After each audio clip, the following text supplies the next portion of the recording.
Just having the community of Sondom around you in the most ordinary ways, people that love you, and more importantly, people that love the Lord, it's going to completely enrich and transform everything that you're doing and just the person that you are.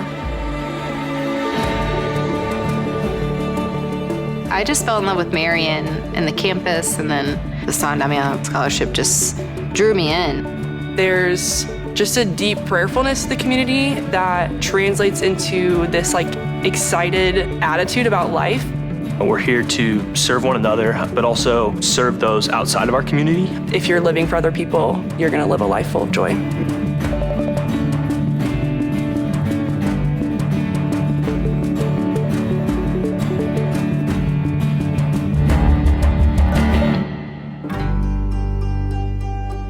When I came on my campus visit, my mom was like, I can really see this as a place for you. I really didn't want my mom to be right about it. I didn't know what kind of campus I wanted. I didn't know what I wanted to study, but I knew that there were good people at Marian. So I ended up applying for Sondom, and immediately I saw just college in general in a different light, and I chose Marian. It's been the best ever since. I found out about Sondom, and the more I read about it, the more I was like, yeah, this has got my name on it. The Sondom Scholars Program is all about forming church leaders within their profession. It's based on Francis's call, because this world is in desperate need of Sondom scholars going out there and rebuilding the church.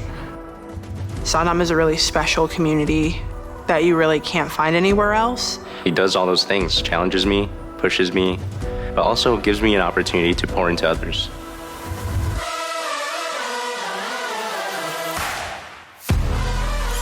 So Sondom's forming people through prayer and community, academics, and just individual mentorship to make sure that you're kind of figuring out what those gifts are for yourself. And then we're all the church, we're all in the church setting, because whatever we're doing is building the church in some way. You find out once you become part of this community that the relationships are truly built on sacrificial love. I knew I needed people to walk with and to help me on my journey, and I wanted to do that as well for other people. Here at Marian, I didn't have to choose between being a student athlete or loving the Lord. I could just be myself. I was like, maybe my mom's right. I could not be more thankful for the opportunity to be here. It's my home away from home. It's challenged me to become the person that I am today, because I am not the same as I was when I first stepped on this campus. I am a Marian University Knight and a Sondom Scholar, and I just can't imagine.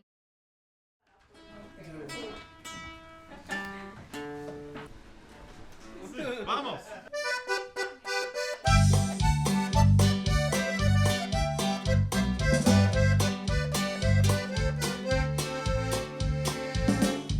And really going to school and having to study, and then going home, and my family are big musicians, so having practice while I was trying to do my homework was a struggle, but I got through it. I see the love they have and the support they show me. I'm first generation college student, so I had to do it all myself. And my parents try to support me, but I'm like, it's a little hard when you don't, with the language barrier.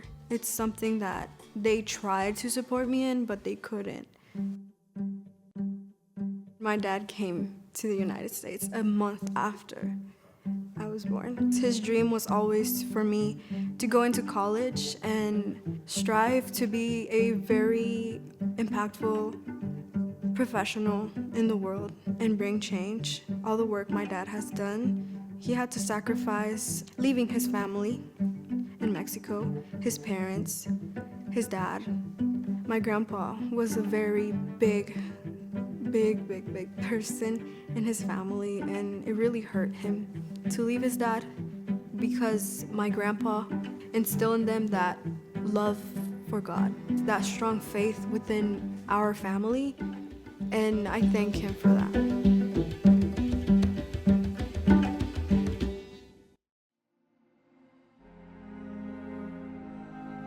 The way I found Marian was through a teacher in high school. I signed up and I got the date for my interview. During the interview, I realized how much I really wanted to be part of that community. I felt very happy because I knew there was representation in the university. And not only that, but the students there were some upperclassmen who gave their experience, and it really inspired me to learn more about the community of faith we have at Marian.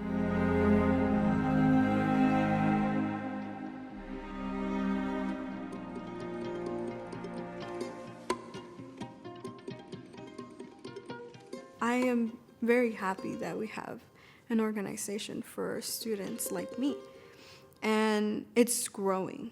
So the struggle that a lot of Latino families have, because the parents, they didn't receive education, or at least gone through college.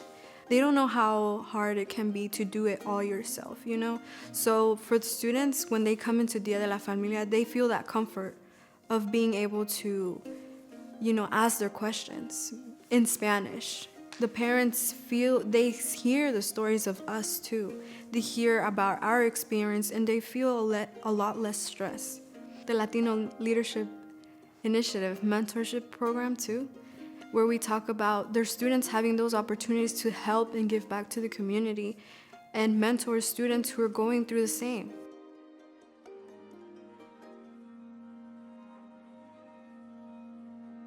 I lost my grandpa, and I was willing to leave the country to see him one last time, but I couldn't, because I remembered all the hard stuff my parents had to sacrifice themselves to give me a good education. My grandpa always told me to always do your best, even when you don't feel like it. I was fortunate enough to have a picture of him before he passed, and every time I have any difficulty, I remember all of it, all of the hardship my parents had to go through. And I know that that seed is gonna sprout throughout all the generations to come. They always ask me, how is college? And I'm like, well, it's very good. And I'll be honest, it is hard. But if you put yourself goals in life and you really strive to achieve them, you will definitely get where you wanna be. You will definitely feel God in your pathway while being at Marian.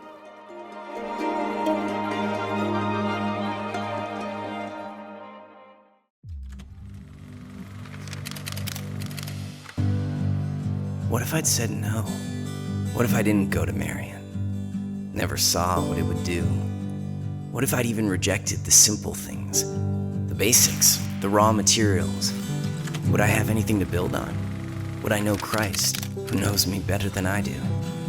Would I fail to find his goodness in every small thing? Would I recognize the value of those who are wiser than me, or think differently than me? But I said yes, and everything took on a different light.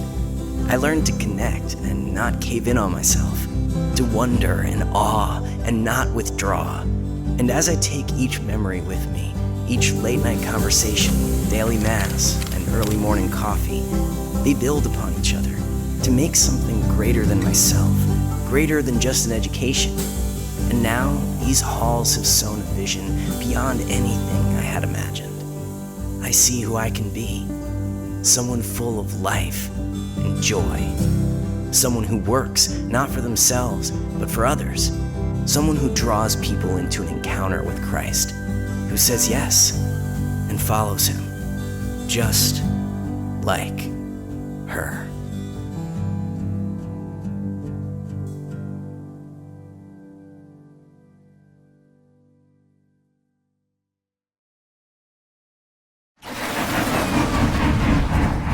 I think this is one of the greatest faith experiences I've ever had.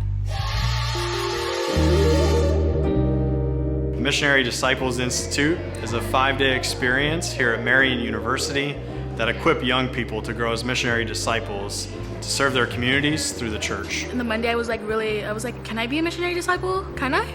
But today I'm like, I can, and I feel like they gave me the tools to do that. MDI is just something special. It's unlike anything I've ever seen.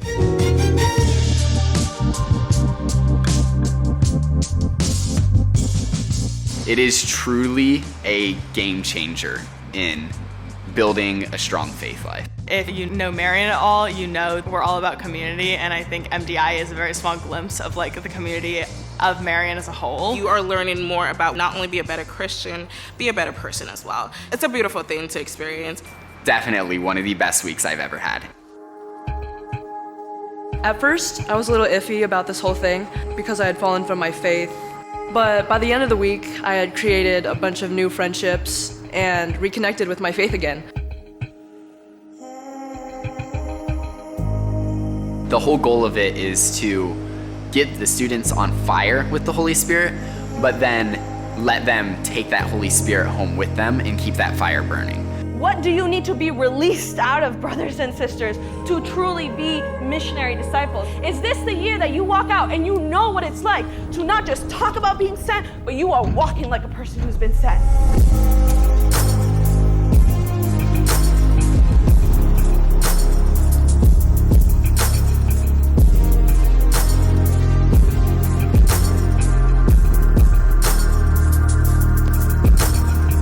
And then I'd finally opened up, and I just gained so much more.